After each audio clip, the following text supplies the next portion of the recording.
Hi, my name is Doug Tennapel. I'm going to show you how I ink one of my pages in my new graphic novel, Power Up.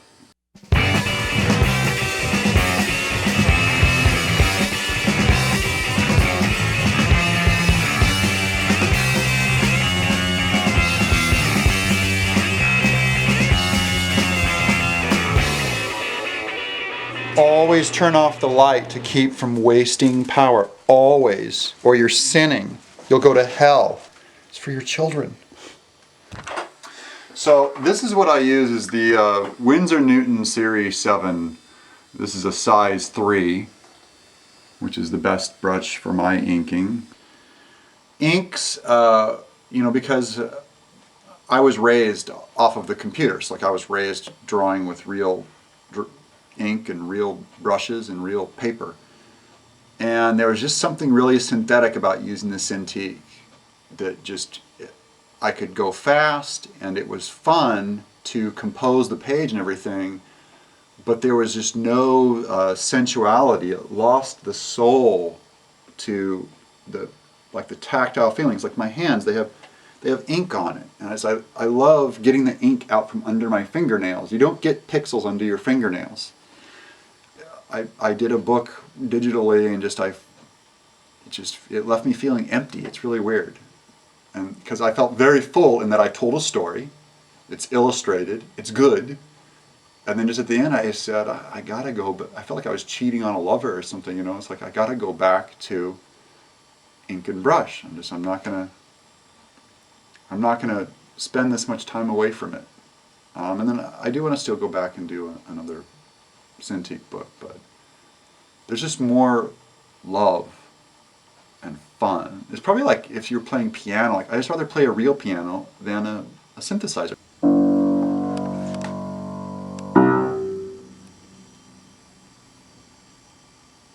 For inking I use Sumi ink. It comes in bottles like this.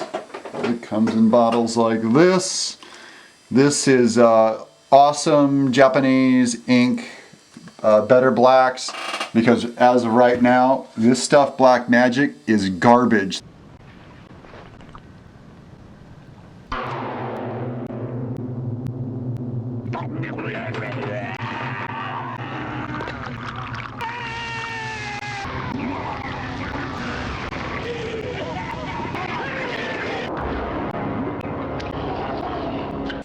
I do not endorse this ink anymore. This is inferior. We're going back to Japan. We're going old school.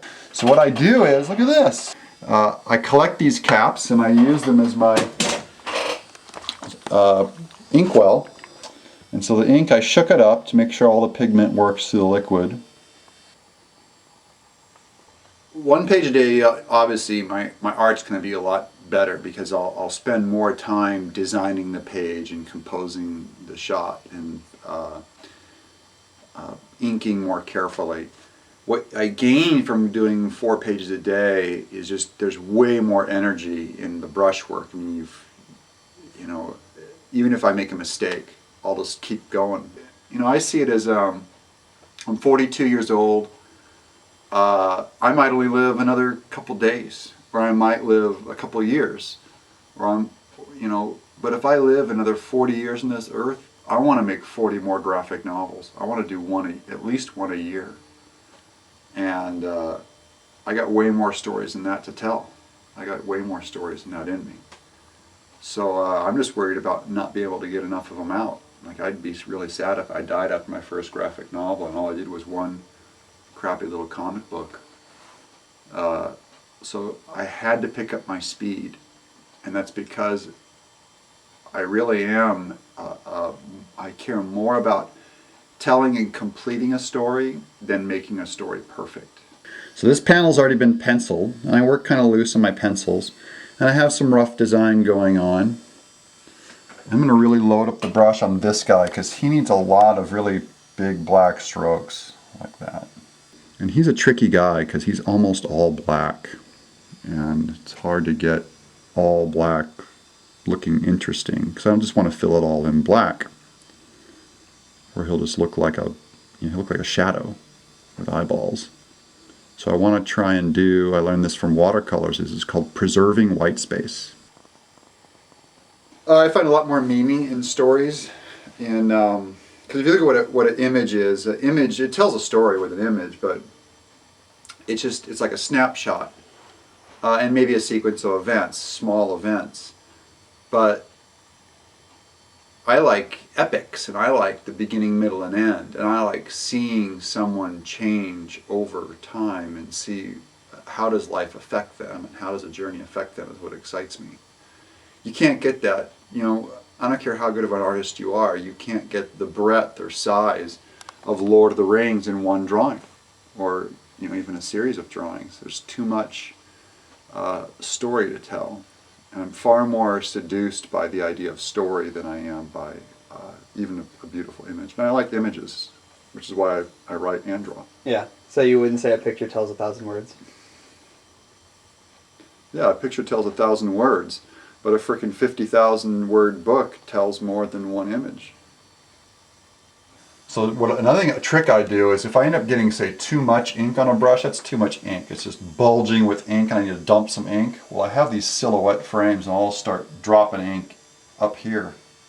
I'm using it, and then I can return the brush and get a nice sharp brush on there, and then go back over here and ink again. And that's probably a problem that younger artists always do, is they'll dip that whole brush all the way in. All you're really using is like that front tip of a brush. About that much is all you need to get the ink on. And you want to preserve the rest of it. You want to use its flexibility, keep it supple. Always clean it thoroughly without beating it to death.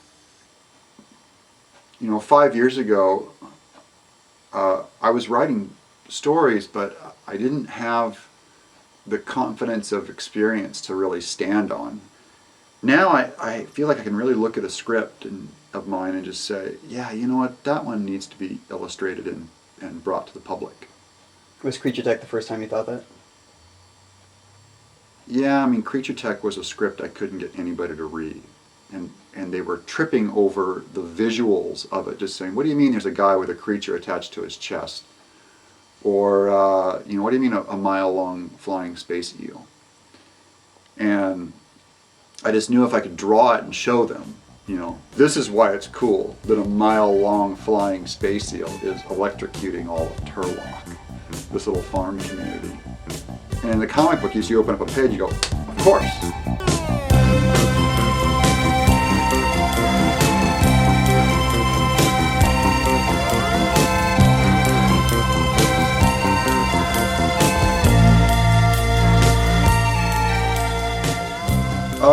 You always focus on number one priority is just the focal point of that panel. Then you open up to the whole panel. Then you open up to that panel in the context of the page. Then you open up to the context of that page in the book.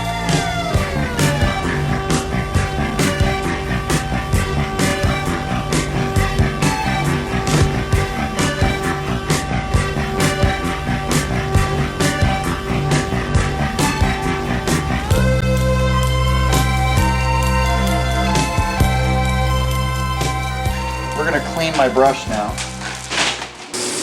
What I do is I let the water run over it for a while, and then I'm spinning it slowly, trying to get that black ink out. And then I can start working it with my fingers. Another thing I'll do is I'll suck the ink out of the furrow like this. And then I use this is brush cleaner. And all I do is I go a couple circles around that, and then I start working out the ink very gently with my hands. I'm pulling it out. I can re-rinse it. I'll check it. Hands spits clean. Brush is done.